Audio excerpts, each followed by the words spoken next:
নমস্কার, তন্দ্রা লিটিল ওভেনে আপনাদের সকলকে স্বাগত। আজকে আমি আপনাদেরকে কচুর লতি দিয়ে লোটে মাছের শুটকি করে দেখাবো। এই রান্নাটা করা যদিও খুব একটা ঝামেলা নেই, তবে খেতে অসাধারণ লাগে। একবার যদি এভাবে রান্না করে খান তাহলে আপনাকে বারবার খেতে ইচ্ছে করবে। এই রান্নাটা মূলত পূর্ববঙ্গের রান্না, তবে আজকাল পশ্চিমবঙ্গের লোকেরাও খেতে শিখে গেছে, এরাও বেশ খেতে পছন্দ করছে। আসুন তাহলে দেখিনি রেসিপিটা। এখানে আমি কচুর লতি নিয়ে নিয়েছি। এই লতিগুলোকে কিভাবে পরিষ্কার করতে হবে, কিভাবে কাটতে হবে সেটা আমি আপনাদেরকে দেখাচ্ছি। এই লতিটা কেটে নিলাম, ছোট ছোট করে নিলাম যাতে আমার সুবিধা হয়। তারপর এইভাবে ধরে আঁশগুলি ছাড়িয়ে নিতে হবে। দুরকম আমি দেখাবো, এইভাবে করতে পারেন, আর তা না হলে আরেকটা পদ্ধতি আছে, সেটাও আমি আপনাকে দেখাচ্ছি। এই একটা কাটলাম, এবার এইভাবে নিয়ে ছুরিটাকে এইভাবে ঘষে ঘষে ছালটাকে সরিয়ে নিতে হবে। অনেক সময় বটিতে দিয়ে ঘষে ঘষে ছালটা সরিয়ে তারপর এরকম টুকরো করে কেটে নিতে পারেন। এইভাবে আমি সবটা কেটে নিয়ে আসছি আপনাদের কাছে।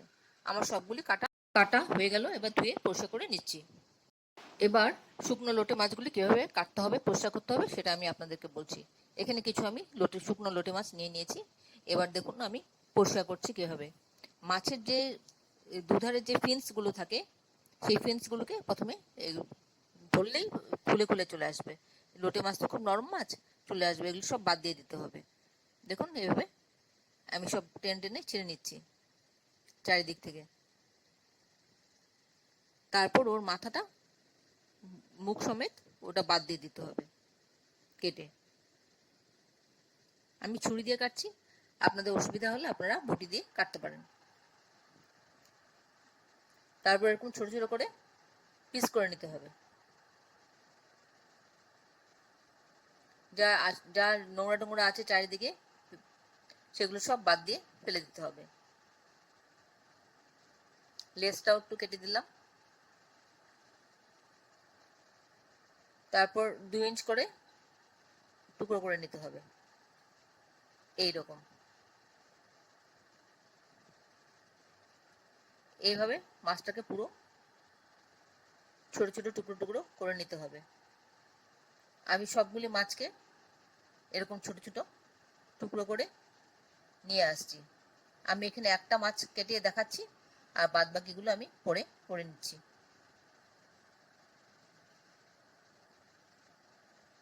এইভাবে তারপর আমি কিভাবে পরিষ্কার করব কি সব দেখাচ্ছি। মাছগুলো আমি এখানে নিয়ে আসলাম। এবার আমি ভালো করে জল দিয়ে কয়েকবার ধুয়েছি, ঠান্ডা জল দিয়ে, যাতে ধুলোবালিগুলো সব বেরিয়ে যায়। তারপর আমি গরম জল দিয়ে আরও 2-3 বার ধোবো। প্রথমে ঠান্ডা জল দিয়ে ধুয়ে তারপর গরম জল দিয়ে ধুচ্ছি। এইভাবে নেড়ে নেড়ে ওর গায়ে যা বালি টালি থাকে, ধুলোবালি, এগুলো সব বেরিয়ে আসবে গরম জলটা দিলে। তারপর এভাবে আমি আরও 2 বার মতন গরম জল দিয়ে ধোবো। এভাবে নাড়াচাড়া করলে ওর গায়ের থেকে ধুলোবালিগুলি, নোংরা যা থাকবে সব বেরিয়ে আসবে। তারপর ধুয়ে ভালো করে পরিষ্কার করে নিয়ে আসছি। আর লাগবে এখানে পেঁয়াজ। আমি এখানে বড় সাইজের 3টে পেঁয়াজ নিলাম, আর একটা পুরো রসুনের নিতে হবে, রসুন নিতে। আমার সবগুলো জিনিস রেডি হয়ে গেল। এখানে ড্রাই ফিশ আছে, পেঁয়াজ রসুন আছে, আর কচুরলতি আছে। এবার রান্নাটা শুরু করছি। কড়াতে তেল দিয়ে দিচ্ছি, সর্ষের তেল। এই রান্নাটা করতে একটু তেলটা বেশি দিতে হয়। তেলটা গরম হলে পরে এর মধ্যে আমি পেঁয়াজ কুচিগুলো দিয়ে দিলাম। পেঁয়াজ কুচিগুলি দিয়ে খানিকক্ষণ নাড়াচাড়া করব, যতক্ষণ তার কাঁচা গন্ধটা চলে যায়। এই মুহূর্তে আপনারা কে কোথা থেকে আমার এই রেসিপিটা দেখছেন প্লিজ একটু কমেন্ট বক্সে কমেন্ট করবেন, আমার তাহলে খুব ভালো লাগবে। আর নতুন কোনো বন্ধু প্রথমবার আমার চ্যানেলটাকে দেখে থাকলে আপনাকে একটা বিগ হাগ জানাচ্ছি। চ্যানেলটাকে সাবস্ক্রাইব করে নেওয়ার জন্য অনুরোধ রইল, পাশে বেল আইকনটা অ্যাক্টিভেট করে নেবেন। এবার ড্রাই ফিশটা দিয়ে দিলাম। বেলটা অ্যাক্টিভেট করে নেবেন যাতে পরবর্তী আমার সমস্ত রেসিপির নোটিফিকেশন সবার আগে আপনার কাছে এসে পৌঁছয়। আর আপনি যদি ফেসবুক থেকে দেখে থাকেন তাহলে ফলো অপশনটা ক্লিক করবেন আর একটা লাইক দেবেন, তাহলে আপনি আমার সাথে জুড়ে যাবেন। আপনি আমার সাথে জুড়ে গেলে আমার সমস্ত রেসিপির নোটিফিকেশন সবার আগে আপনার কাছে এসে পৌঁছবে। এখানে আমি দিলাম 1 চা চামচ শুকনো লঙ্কা, আর দিলাম নুন স্বাদ মতন। এই রান্নাটার মধ্যে শুকনো লঙ্কা শুধু দেবো, হলুদ কিন্তু দেব না। হলুদ দিলে কিন্তু এর স্বাদ খেলে তখন একটু তেতো তেতো লাগবে, তাই হলুদ একদমই দেব না। শুধু শুকনো লঙ্কার উপরে এই রান্নাটা হবে। আর দিলাম রসুন থেতো করা, আপনি চাইলে রসুন বেটেও দিতে পারেন। দিয়ে সবটা একসাথে ভালো করে মিশিয়ে নিচ্ছি। মিশিয়ে একটু ভাজা ভাজা মতন করবো, তাতে আমার শুকনো মাছটাও ভাজা হয়ে যাবে। এইভাবে খানিকক্ষণ এইভাবে নেড়ে চেড়ে প্রায় 4-5 মিনিট মতন একে রান্না করব। দেখুন পরিমাণে কতটা কমে গেছে মজে গিয়ে, এইভাবে মজে যাবে সবটা। আর এভাবে নেড়ে নেড়ে রান্নাটা করতে হবে।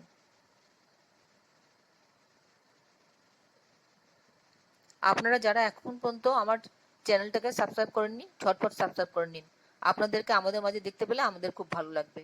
আমার হয়ে গেল মাছ, শুকনো মাছটা রান্না করা আমি তুলে রাখলাম। এবার আমি আবার তেল দিলাম কড়াতে, দিয়ে কালো জিরা একটু ফোড়ন দিলাম হাফ চা চামচ। এবার আমি কচুর লতিটা রান্না করব। ফোড়নটা হয়ে গেলে পরে আমি এর মধ্যে কচুর লতিটা দিয়ে দেব। কচুর লতিটা দিয়ে তাতে আমি আবার স্বাদ মতন একটু নুন দেব, আর একটু শুকনো লঙ্কা দেব। এর মধ্যেও কিন্তু আমি হলুদ দেব না, কারণ আমি যেহেতু শুকনো মাছটা দিয়ে কচুর লতিটা রান্না করছি, তাই হলুদ দেব না। একটু নুন দিয়ে দিচ্ছি স্বাদ মতন, আর দিলাম শুকনো লঙ্কা। আপনারা যারা শুকনো লঙ্কা ঝাল খেতে সহ্য করতে পারেন না, তারা একটু কম করে দেবেন, কিন্তু এই রান্নাটা একটু শুকনো লঙ্কাটা বেশি করে দিলেই খেতে ভালো লাগে। আর অল্প অল্প পরিমাণে খেতে হয় তো, তাতে কোনো অসুবিধা হয় না। আর শুকনো করে মেখে মেখে খেতে হয়। ভালো করে নাড়াচাড়া করে নিলাম। এবার একটু ঢাকা দিয়ে রাখছি। তারপর এর মধ্যে আমি দেব আরেকটা জিনিস, ঢাকা খুলে দেখাবো। 2 মিনিট বাদে ঢাকা খুলে আমি দিয়ে দিলাম কাঁঠাল দানা। এই কাঁঠালের দানা দিলে এর স্বাদটাই অন্যরকম হয়ে যায়, খুব ভালো লাগে খেতে। এবার কচুর লতিটার মধ্যে কাঁঠাল দানাগুলো দিয়ে দিলাম টুকরো করা, দিয়ে আবার একটু নাড়াচাড়া করে আবার একটু ঢেকে রাখবো আরো 1 মিনিট মতন, একটু নরম হয়ে যাবে। 1 মিনিট বাদে ঢাকা খুলে দেখছি অনেকটা কচুর লতিটা নরম হয়ে গেছে।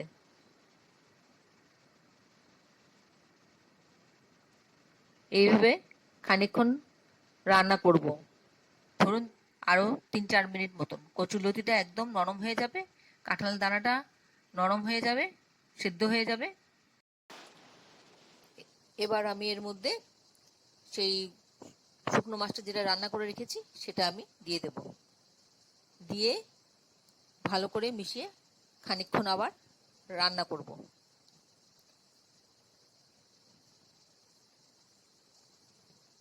এইভাবে ভালো করে মিশিয়ে নেব, মিশিয়ে রান্না করে নেব খানিকক্ষণ আবার, মিনিট 2।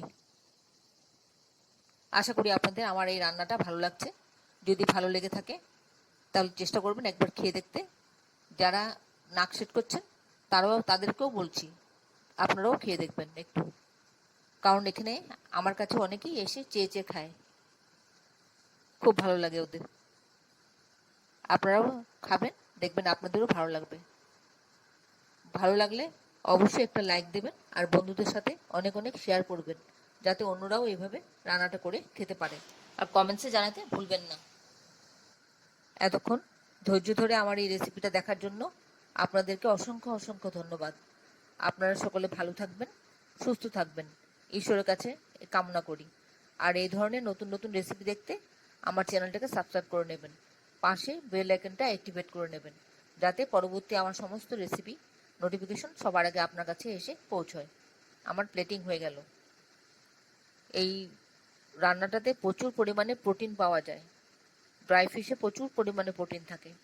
তাহলে ভিডিওটা আজকে এখানে শেষ করলাম। নমস্কার।